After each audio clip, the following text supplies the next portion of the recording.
आणि ज्यांचे प्रवेश आहेत त्यांनी पुढे या.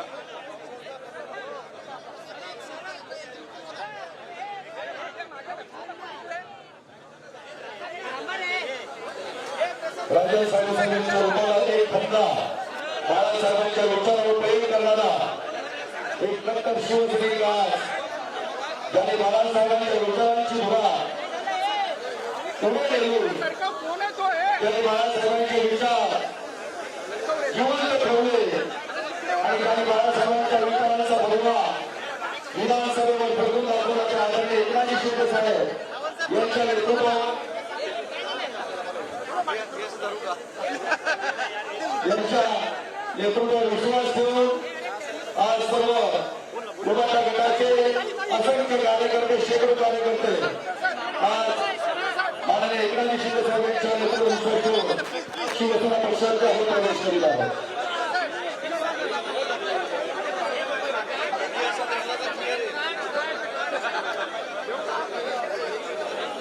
यांचा प्रवेश झाला असेल तरी थोडंसं लावायचं, दूर व्हायचं.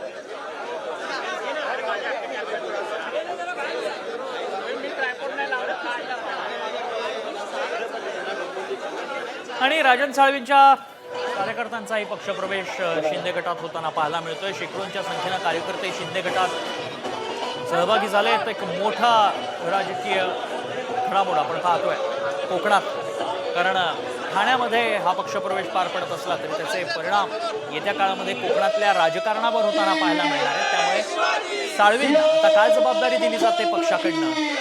गेली 38 वर्षांचा राजकीय पट साळवींचा खरं तर आहे आणि याच राजकीय पटात जिल्हा प्रमुख राहिले, विविध पदं त्यांनी राजकीय जीवनात खरं तर उपभोगली आहेत आणि पदावरती त्यांनी काम केलेलं आहे.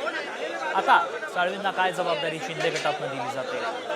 खरंच सामंतांना शह देण्यासाठी शिंदेंनी साळवींना शिंदे गटात घेतलंय का, ज्या चर्चा रंगलेल्या आहेत. विनायक राऊत सातत्यानं शह देण्याची जी भाषा करतायत त्याच पद्धतीचं राजकारण होताना पाहायला मिळणार का, हेच पाहायचं.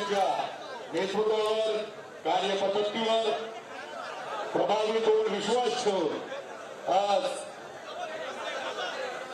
संपूर्ण कोकण साहेबांच्या उपस्थितीमध्ये बाळासाहेबांचा भगवा आज आपल्या खात्यावर घेत आहे. आणि गेल्या अनेक दिवसापासून, गेल्या 3 वर्षापासून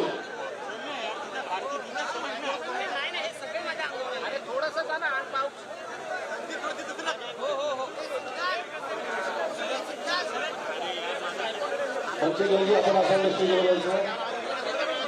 चंद्रकांतजी मंचेकर आपण स्टेजवर यायचं.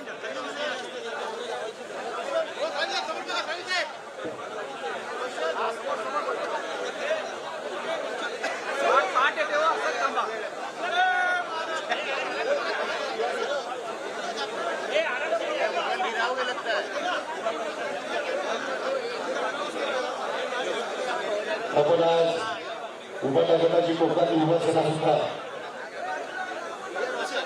आज साहेबांकडून प्रवेश करतात आणि त्यांचा प्रवेश झाला असेल तरी स्टेजच्या समोर यायचा. खाली उतरून विनंती आपल्या सर्वांना,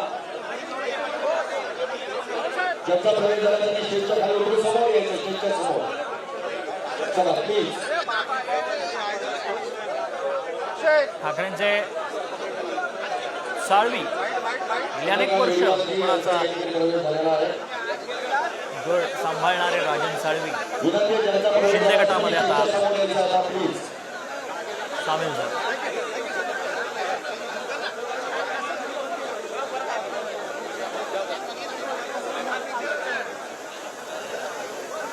असं राहू दे बाबा.